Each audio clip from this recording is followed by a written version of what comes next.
નમસ્કાર વિદ્યાર્થી મિત્રો, આપ સૌનું સ્વાગત છે બાયોલોજી વિડિયો લેક્ચરમાં. આજે આપણે ધોરણ 11 ની અંદર ચેપ્ટર નંબર 9 જૈવિક અણુ, ખૂબ અગત્યનું મહત્વનું ચેપ્ટર છે. એકદમ બેઝિક ચેપ્ટર છે. બાયોલોજી અને કેમેસ્ટ્રી બેમાં ઉપયોગી છે એવું ચેપ્ટર છે અને ઘણા બધા ટ્વિસ્ટેડ અલગ અલગ રીતે પ્રશ્ન પૂછી શકાય એવું અને સમજવા જેવું ચેપ્ટર છે.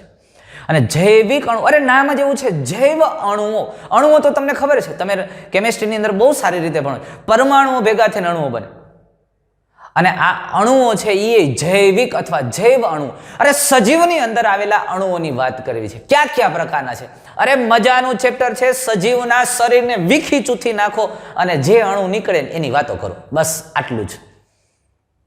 તો એમાંથી આજે આપણે એની પ્રસ્તાવના અને એનો ખૂબ મહત્વનો ટોપિક આપણે ભણશું, રાસાયણિક પદાર્થોનું પૃથ્થકરણ કેવી રીતે કરશું. અરે સજીવની અંદર આ રાસાયણિક પદાર્થો છે તો એનું એનાલિસિસ કેવી રીતે કરશું એની વાત આપણે ચેપ્ટર આ ટોપિકની અંદર કરવાના છે. તો સૌપ્રથમ થોડી એની પ્રસ્તાવના જોઈએ, એ પણ મજાની વાત છે અને આમનું પ્રસ્તાવના પણ અગત્યની છે. જોજો એમાં પણ કેટલી બધી ક્યુરિયોસિટી પેદા થાય એવા બાબતો છે. હવે આપણને ખબર છે કે જીવાવરણમાં વિવિધ પ્રકારના સજીવો જોવા મળે છે. વિવિધ પ્રકારના સજીવો છે. શું આ બધા જ સજીવો છે એ બધા જ સજીવોનો રાસાયણિક સંગઠનની દ્રષ્ટિએ એક જ સરખાય છે? અરે યાર, સજીવોનું તો લિસ્ટ કરો તો હજારો. આપણને ખબર છે 1.7 થી 1.8 મિલિયન જાતિઓ અસ્તિત્વમાં છે. આ વિવિધ પ્રકારના સજીવો છે. 17 થી 18 લાખ સજીવો છે અલગ અલગ પ્રકારના. આ બધા જ પ્રકારના સજીવો છે તો એના દૈહિક બંધારણની દ્રષ્ટિએ જુઓ તો શું સમાન છે? એક જ પ્રકારના પોષક તત્વો રાસાયણિક તત્વો ભેગા થઈને બનેલા છે કે જુદા જુદા છે? અરે બેક્ટેરિયા, ગાય, ક્યાંથી ક્યાં તફાવત છે? સૂક્ષ્મ જીવોથી લઈને હાથી જેવા મહાકાય પ્રાણીઓ તમે લ્યો તો એ બધાના શરીરમાં, એ બધાના દેહમાં સમાન પ્રકારના તત્વો કે રસાયણો ભેગા થઈને બનેલું છે કે જુદું જુદું છે કે બધામાં અલગ અલગ છે? અરે મનુષ્યના શરીરમાં છે એ જ ગાયના શરીરમાં છે? એ કે મનુષ્યને લોહી નીકળે ને ગાયને નીકળે છે? એ માર્ગું છે. તો એની અંદર રહેલા રાસાયણિક ઘટકો સમાન છે કે જુદા છે? આ બાબતની આપણે વાત કરવી છે. કેવું છે, શું છે ને જિજ્ઞાસા વૃત્તિ જગાડે એવું ટોપિક છે. અને આપણે રસાયણ વિજ્ઞાનની અંદર તમે અભ્યાસ કરી ગયા હોય કે તત્વોનું વિશ્લેષણ કેવી રીતે કરવામાં આવે છે, એનું એનાલિસિસ કેવી રીતે કરવામાં, અને નહીં ભણ્યા હોય તો તમે ભણશો અને થોડી ઘણી બાબત આપણે આમાં જોશું. બરોબર?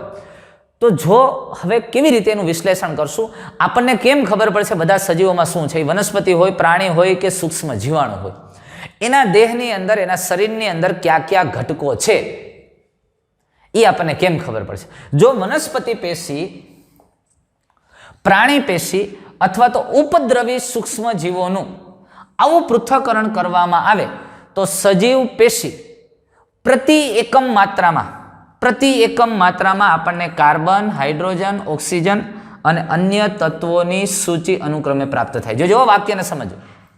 શું વાત કરી ભાઈ આ વાક્યમાં?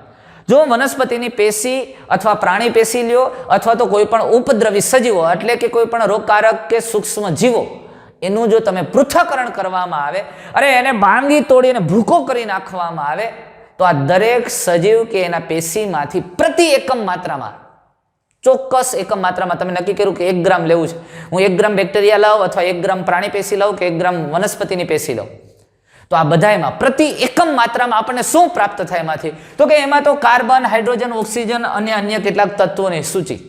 અરે યાર, તમે લિસ્ટ બને. મેં તમને એમ કીધું કે તમે ગોતીને કહો ભાઈ આ પ્રાણીમાં શું છે, આ વનસ્પતિમાં શું છે, બેક્ટેરિયામાં કે ફૂગમાં શું છે. તો દરેક તમે 1 ગ્રામ સેમ્પલ લઈ અને એનો ભૂકો કરીને એમાંથી જોયું કે ભાંગી તોડી વીખી ચૂથી નાખ્યું, છેલ્લે એનાલિસિસ કર્યું કે હું નીકળ્યું. તમે કહો સર આમાં કાર્બન છે, હાઇડ્રોજન છે, નાઇટ્રોજન છે, ઓક્સિજન છે, સલ્ફર છે, ફોસ્ફરસ છે વગેરે જેવા ઘટકો છે. યા એક લાંબુ લિસ્ટ લઈને આવો કે આટલા આટલા તત્વો છે આમાં.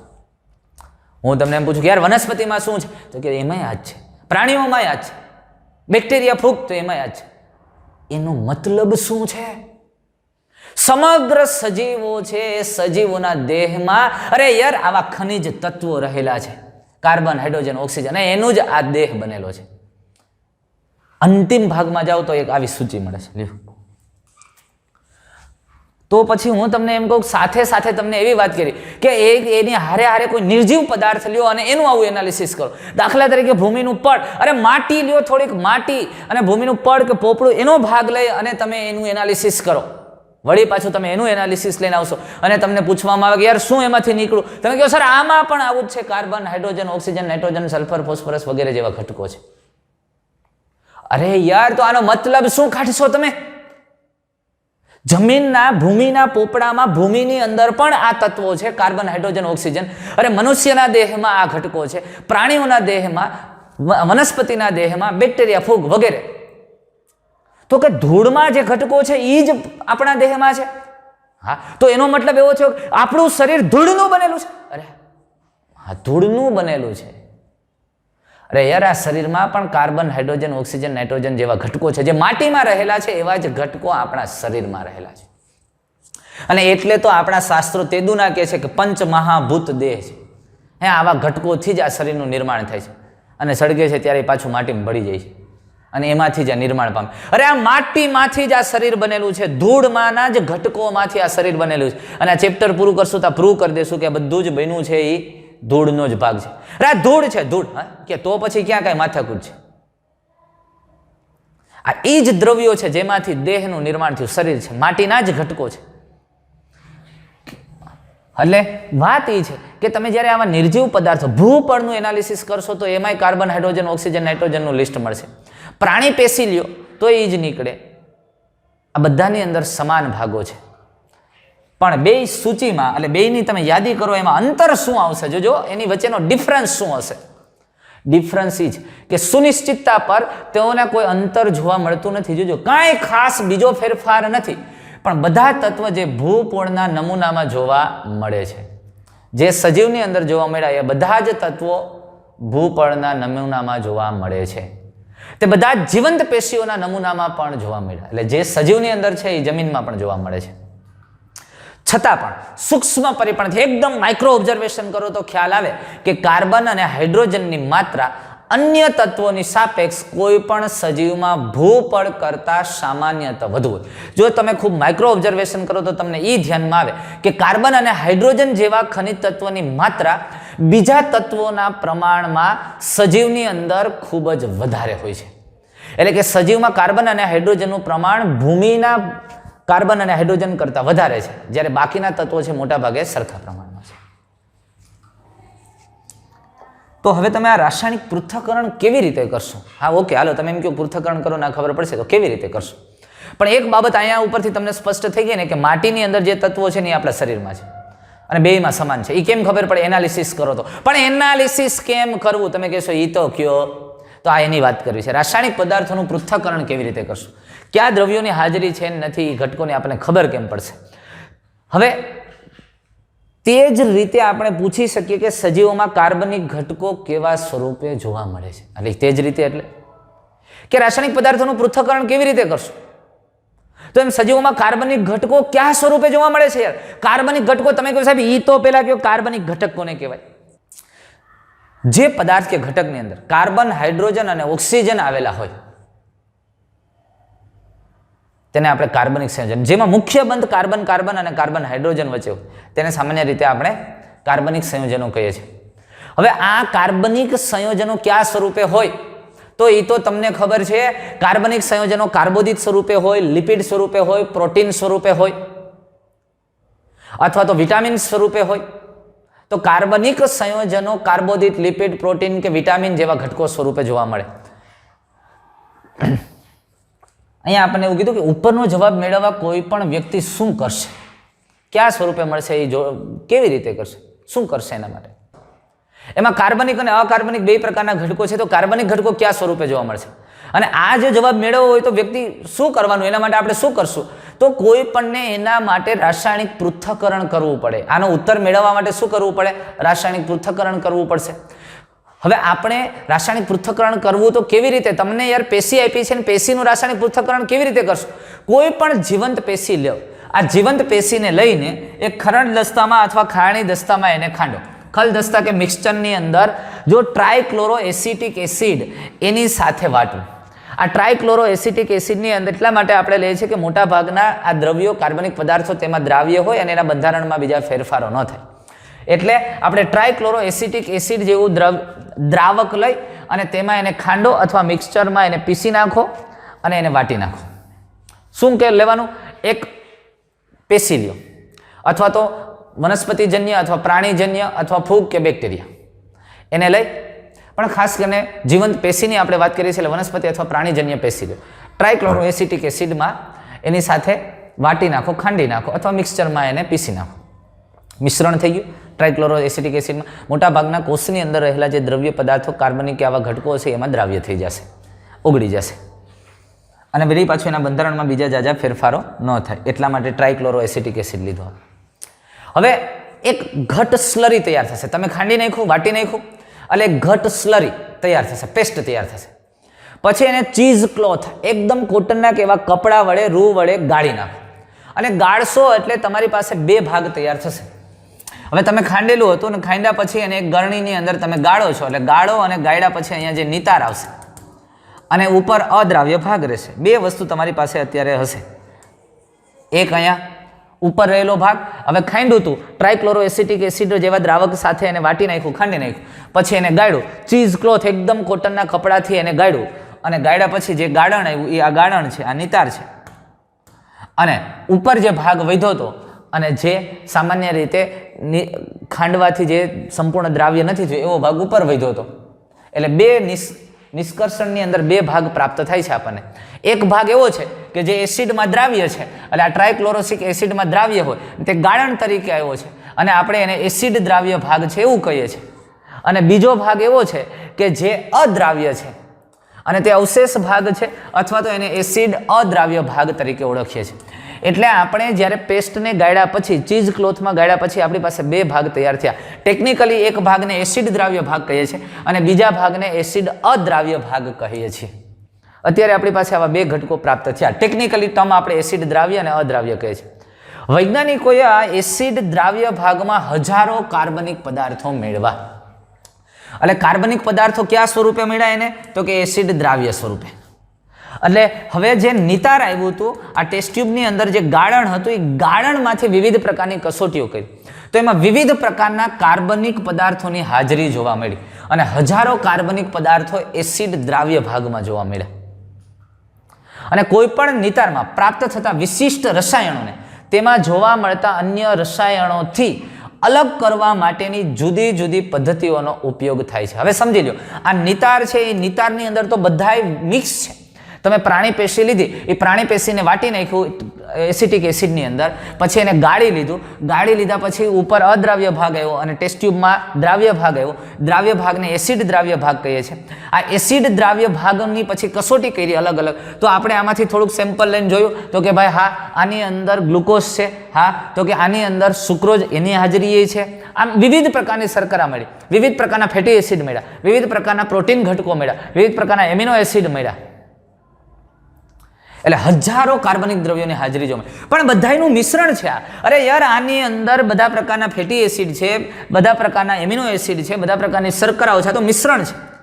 પણ આ નિતારમાંથી જે પ્રાપ્ત થતું નિતાર છે એમાંથી જે જુદા જુદા પ્રકારના વિશિષ્ટ રસાયણો મળે છે તો એ રસાયણને અન્ય રસાયણથી અલગ કરવાની જુદી જુદી પદ્ધતિઓ હોય ને પદ્ધતિના ઉપયોગથી એને અલગ કરી શકાય છે.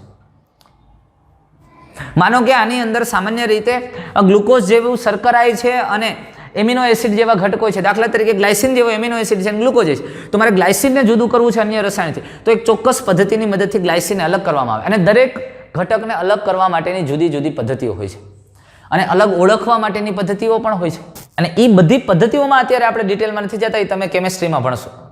કોઈ પણ સેન્ટ્રીફ્યુગેશન મેથડ હોય છે, અલગ અલગ પદ્ધતિઓ છે અને એ પદ્ધતિઓ દ્વારા આપણે એને જુદું પાડી શકીએ છીએ અને અલગ કરીને ઓળખી શકીએ છીએ. હવે જો આ પદ્ધતિથી જ્યાં સુધી અલગ થઈ નથી જતા એ ચોક્કસ પદ્ધતિઓથી એને અલગ કરવામાં આવે જ્યાં સુધી અલગ ન થાય અને એક શુદ્ધ સંયોજન છે એ મેળવવામાં આવે અથવા તો એક શુદ્ધ સંયોજન હોય છે. એ બાબત પણ ફિક્સ છે કે એને એ ઘટકોને અન્ય ઘટકથી અલગ કરવાની જુદી જુદી પદ્ધતિઓ હોય. જ્યાં સુધી તે અલગ ન થાય ત્યાં સુધી એને અલગ કરવામાં આવે અને એક શુદ્ધ સંયોજન પ્રાપ્ત કરવામાં આવે, ચોક્કસ ઘટકને પ્રાપ્ત કરવામાં આવે. આને અલગીકરણ પદ્ધતિ આપણે કહીએ. એને શું કહીએ છીએ આપણે? અલગીકરણ પદ્ધતિ. એટલે તમે એક આ એસિડ દ્રાવ્ય ભાગમાંથી કયા પદાર્થો છે એ અલગ અલગને જોયા અને એનું અલગીકરણ કરવા માટે અલગીકરણ પદ્ધતિઓ કરવામાં આવે. આ ઉપરાંત વિશ્લેષણાત્મક પદ્ધતિનો પ્રયોગ કરીને સંયોજનના આણ્વીય સૂત્ર અને સંભવિત રચના માટેની જાણકારી પ્રાપ્ત થાય. આને અલગ કર્યા પછી, દરેક સંયોજનને અલગ કર્યા પછી એની ચોક્કસ વિશ્લેષણાત્મક પદ્ધતિઓની મદદથી એના આણ્વીય સૂત્ર અને એની રચનાઓ છે એની ઓળખ મેળવવામાં આવે છે. તમે સમજો, એટલે કયા પ્રકારનું ઘટક છે, શું છે એનો પણ ખ્યાલ આવી જાય છે. અને જીવંત પેશીમાં જોવા મળતા બધા કાર્બનિક રસાયણોને જૈવ અણુ કહેવાય. જો જૈવ અણુ કોને કહેવાય? બહુ મહત્વની વ્યાખ્યા આપી છે કે જીવંત કોષો અથવા પેશીમાં જોવા મળતા કાર્બનિક સંયોજનોને, કાર્બનિક રસાયણોને જૈવિક અણુ અથવા જૈવ અણુ કહેવાય, બાયોમોલેક્યુલ કહેવાય. ફરી એક વખત બોલું છું, ધ્યાન રાખજો, ખૂબ અગત્યની વાત છે કે જૈવ અણુ અથવા જૈવિક અણુ કોને કહેવાય? કે જીવંત પેશી અથવા તો કોષમાં જોવા મળતા બધા જ કાર્બનિક સંયોજનો, બધા જ કાર્બનિક રસાયણોને જૈવિક અણુ અથવા જૈવ અણુ કહેવાય. પરંતુ સજીવોમાં અકાર્બનિક તત્વો અથવા તો રસાયણો પણ હોય છે. યાર, સજીવની અંદર કાર્બનિક અને અકાર્બનિક બંને પ્રકારના ઘટકો આવેલા હોય. તો હવે અકાર્બનિક સંયોજનોને ક્યાંથી ગોતશું? એને આપણે કેવી રીતે જાણી શકીશું? તો એની વાત આપણે જો કરીએ તો અકાર્બનિક સંયોજનો થોડી અલગ પદ્ધતિથી, ત્યાં ખાસ કરીને એક થોડા અલગ પરંતુ એક વિઘટનાત્મક અથવા તો ખંડનાત્મક પ્રયોગો કરવા પડશે. વિઘટનાત્મક કે ખંડનાત્મક પ્રયોગો કરવા પડે. જે જીવંત પેશી છે, દાખલા તરીકે યકૃત છે કે એનું જે જીવંત કોષોયુક્ત પેશીનો ભાગ છે એનું વજન કરી લો. વજન કરીને સંપૂર્ણ સૂકવી દો એટલે તમને શુષ્ક વજન મળશે. પાણીનું બાષ્પીભવન થઈ જશે અને તમને શુષ્ક વજન પ્રાપ્ત થશે. પાણીનું બાષ્પીભવન થઈ જશે, આપણને એક શુષ્ક વજન પ્રાપ્ત થશે. હવે આ જે શુષ્ક વજન મેળવો એટલે આપણને એટલું ખબર પડી કે એમાંથી સામાન્ય રીતે સજીવના દેહની અંદર પાણીનો જથ્થો કેટલો છે. તમે પહેલા જીવંત પેશીનું વજન કરી લીધું તો માનો કે એ વજન 10 ગ્રામ છે અને એ સુકાઈ ગયા પછી સંપૂર્ણ પાણી દૂર થઈ ગયું અને પછી જે વજન વધ્યો એ તમને શુષ્ક વજન મેળવો એટલે તમને એ ખબર પડી ગયું કે સજીવની અંદર પાણીનો જથ્થો આ છે. હવે 10 ગ્રામમાંથી માનો કે 2 થી 3 ગ્રામ માત્ર વજન વધ્યો એટલે કે એ ખબર પડી ગઈ કે 80 થી 90% સજીવની અંદર પાણી છે. હવે જે શુષ્ક વજન વધ્યો છે એમાં કાર્બનિક અને અકાર્બનિક દ્રવ્યો બે છે. એ તો નક્કી થઈ ગયું કે સજીવની અંદર કાર્બનિક અને અકાર્બનિક છે, એ બે જથ્થો છે, એ સિવાય પાણી છે. પાણી બાષ્પીભવનથી ઉડાડી નાખ્યું. હવે વધ્યું એ શું વધ્યું? શુષ્ક વજન. શુષ્ક વજનની અંદર કયા ભાગો આવેલા હોય? તો કે કાર્બનિક અને અકાર્બનિક બે હોય. શુષ્ક વજનમાં કાર્બનિક અને અકાર્બનિક બંને પ્રકારના દ્રવ્યો આવેલા હોય. હવે કાર્બનિક દ્રવ્યો શોધવાની પદ્ધતિ તમારી પાસે હતી કઈ? કે તમે એસિડ દ્રાવ્ય ભાગમાંથી પદ્ધતિ કહી. પણ હજુ તમે હવે જોજો, આ પેશી લીધી છે, એ પેશીમાં તો કાર્બનિક અને અકાર્બનિક બે હશે. હવે મારે અકાર્બનિકને શોધવા છે તો શું કરવાનું? કોઈ પણ રીતે આને દૂર કરો. કોને? કાર્બનિક ઘટકોને દૂર કરો. તો કેવી રીતે દૂર થશે? હવે આ પેશીને સંપૂર્ણપણે દહન કરાવવામાં આવે. અરે પેશીને સળગાવવાની છે ચોક્કસ પદ્ધતિઓની મદદથી, એટલે એની અલગ અલગ પદ્ધતિઓ હોય છે દહન કરાવવાની. તો આ પેશીને સંપૂર્ણપણે દહન કરાવવામાં આવે. એટલે દહન કરાવો એટલે બધા જ કાર્બનિક પદાર્થોનું ઓક્સિડેશન થઈ જાય અને એ કાર્બનિક પદાર્થો ઓક્સિડેશન થઈ અને CO2 અને વરાળ સ્વરૂપે મુક્ત થઈ જશે, દૂર થઈ જશે. પછી જે વધે એ શું વધે? અરે રાખ વધે, રાખ. પણ એ રાખ પછી જે વધે છે એ રાખ વધે છે અને એ રાખ છે ને, એ રાખ અકાર્બનિક પદાર્થ છે. તમે કોઈ પણ લાકડાને સળગાવો છો અને સળગી ગયા પછી જે રાખ વધે છે ને, એ વનસ્પતિમાં રહેલા અકાર્બનિક પદાર્થો છે. અને એ પ્યોર ખાતર, એ મેગ્નેશિયમ છે, એ સલ્ફર છે, એ ફોસ્ફેટ છે, એ કેલ્શિયમ છે, આવા ઘટકો છે, એ અકાર્બનિક ઘટકો છે. સમજમાં આવ્યું? એટલે જોજો અહીંયા પદ્ધતિ ખૂબ અગત્યની છે. તમે એનાલિસિસ કેવી રીતે કરવો એની વાત છે. અને જો કીધું છે જેમાં અકાર્બનિક તત્વો જેવા કે કેલ્શિયમ, મેગ્નેશિયમ વગેરે જોવા મળે, કેમાં? એ રાખમાં. તો અકાર્બનિક રસાયણો, કેટલાક એવા પણ અકાર્બનિક રસાયણો છે સલ્ફેટ અને ફોસ્ફેટ જેવા કે જે એસિડ દ્રાવ્ય ભાગમાં પણ હોય છે. કારણ કે સલ્ફેટ અને ફોસ્ફેટ પ્રોટીન સાથે જોડાયેલા હોય અને પ્રોટીન છે આ એસિડની અંદર દ્રાવ્ય થઈ ગયા છે. એટલે એવા કેટલાક સલ્ફેટ અને ફોસ્ફેટ જેવા અકાર્બનિક રસાયણો એસિડ દ્રાવ્ય ભાગમાં પણ જોવા મળે છે. અને બાકીના મોટા ભાગના અકાર્બનિક ઘટકો આપણે શેમાંથી મેળવ્યા છે? તો કે એ પેશીને સૂકવી નાખી અને સૂકવેલી પેશીને સળગાવી નાખી અને પછી જે રાખ વધી એની અંદર આ અકાર્બનિક તત્વો છે. પણ સલ્ફેટ અને ફોસ્ફેટ જેવા અકાર્બનિક રસાયણો એસિડ દ્રાવ્ય ભાગમાં પણ જોવા મળે છે, એમાં હાજર હોય છે. અને આ કારણે તત્વીય પૃથ્થકરણથી કોઈ પણ જીવંત પેશીઓમાં તત્વીય સંયોજનો હાઇડ્રોજન, ઓક્સિજન, ક્લોરીન, કાર્બન વગેરેની જાણકારી પ્રાપ્ત થાય છે. અને હવે આપણે આવું અકાર્બનિક તત્વીય પૃથ્થકરણ કરીએ અને તત્વીય પૃથ્થકરણ કરો એટલે તમને કયા સંયોજનોની માત્રા મળે? હાઇડ્રોજન, ઓક્સિજન, ક્લોરીન, કાર્બન વગેરે જેવા આવા તત્વોની હાજરી અથવા જાણકારી પ્રાપ્ત થાય છે. એટલે ઇન શોર્ટ, આપણે જ્યારે તત્વીય પૃથ્થકરણ કરીએ છીએ ત્યારે સજીવની અંદર આવા પ્રકારના તત્વો છે એની ખબર પડે છે. હું એમ કહું કાર્બનિક દ્રવ્યો છે, કાર્બનિક સંયોજનો છે, તો કાર્બનિક સંયોજનો પણ કાર્બન, હાઇડ્રોજન, ઓક્સિજન વગેરે જેવા ઘટકોના બનેલા છે. કાર્બનિક સંયોજનોમાં તત્વ તો આ જ છે, કાર્બન, હાઇડ્રોજન, ઓક્સિજન. પણ કાર્બન, હાઇડ્રોજન અને ઓક્સિજનનું સંયોજન હોય તો એવા પદાર્થને, એવા રસાયણને કાર્બનિક રસાયણો કહેવાય. અને જેમાં મુખ્ય બંધ કાર્બન, કાર્બન અને કાર્બન, હાઇડ્રોજન વચ્ચે આવેલા આવા ઘટકને કાર્બનિક ઘટકો કહેવામાં આવે છે. સમજમાં આવી વાત? એટલે અહીંયા એક બાબત તમને સ્પષ્ટ થઈ જાય છે કે તમારે કાર્બનિક દ્રવ્યો છે એનું એનાલિસિસ કરવું હોય તો એસિડ દ્રાવ્ય ભાગ લઈ લ્યો, અને પાણીની વાત કરવી હોય તો જીવંત પેશીને લઈ એનું વજન કરી અને સૂકવી નાખો, પાણીનું બાષ્પીભવન કરી નાખો અને શુષ્ક વજન, એ બેનો તફાવત શોધી લ્યો. અને શુષ્ક વજન કર્યા પછી એ પેશીને સળગાવી નાખો, સંપૂર્ણ દહન કરી નાખો, અને જે રાખ વધે એના દ્વારા અકાર્બનિક ઘટકોની ખબર પડે. એટલે આમ સામાન્ય રીતે આપણે એમાં રહેલા ઘટકો, દ્રવ્ય અથવા તો તત્વોનું પૃથ્થકરણ કરીએ. અને તત્વીય પૃથ્થકરણ કરીએ તો કાર્બન, હાઇડ્રોજન, ઓક્સિજનનું લિસ્ટ લઈ શકીએ, મેળવી શકીએ. અને આપણને આ ઉપરાંત અણુઓ મેળવીએ છીએ તો આમાં કાર્બનિક અણુઓ કયા છે, અકાર્બનિક ઘટકો કયા છે, એ પ્રકારે પણ આપણને માહિતી મેળવી શકાય. તો રસાયણોના પરીક્ષણથી જોજો, હવે બહુ અગત્યની, ખૂબ અગત્યની વાત કરી. રસાયણોના પરીક્ષણથી જીવંત પેશીઓમાં પ્રાપ્ત થતા કાર્બનિક તથા અકાર્બનિક સંયોજનોની જાણકારી મેળવી શકાય છે. રસાયણોની હાજરીને આધારે જીવંત પેશીઓમાં પ્રાપ્ત થતા કાર્બનિક અને અકાર્બનિક સંયોજનોની જાણકારી આપણે મેળવી. કયા કયા પ્રકારના કાર્બનિક ઘટકો છે, કયા કયા પ્રકારના અકાર્બનિક સંયોજનો છે, જેની જાણકારી આપણે આ વિવિધ પ્રકારના રસાયણોના પરીક્ષણથી મેળવી શકીએ છીએ. તો હવે જો ખૂબ અગત્યની વાત કરી છે, રસાયણ વિજ્ઞાનના દ્રષ્ટિકોણથી ક્રિયાશીલ સમૂહ જેવા કે આલ્ડીહાઇડ, તમે યાદ કરો ક્રિયાશીલ સમૂહ, રસાયણિક આલ્ડીહાઇડ, એરોમેટિક સંયોજનો બધા વગેરેની ઓળખાણ મેળવી શકાય છે. પણ જીવ વિજ્ઞાનના દ્રષ્ટિકોણથી તેઓને એમિનો એસિડ, ન્યુક્લિયોટાઇડના બંધારણીય ઘટકો, ફેટી એસિડ વગેરેમાં વર્ગીકૃત કરવામાં આવે છે.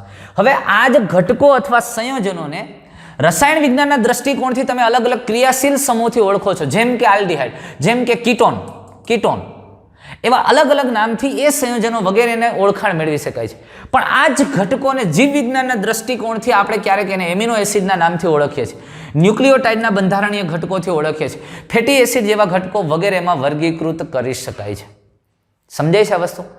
જેને તમે જે સંયોજનો અથવા ઘટકો અથવા અણુઓને રસાયણ વિજ્ઞાનના દ્રષ્ટિકોણથી ક્રિયાશીલ સમૂહ વગેરેની ઓળખ આપો છો, એવા ક્રિયાશીલ સમૂહ કે આલ્ડીહાઇડ છે.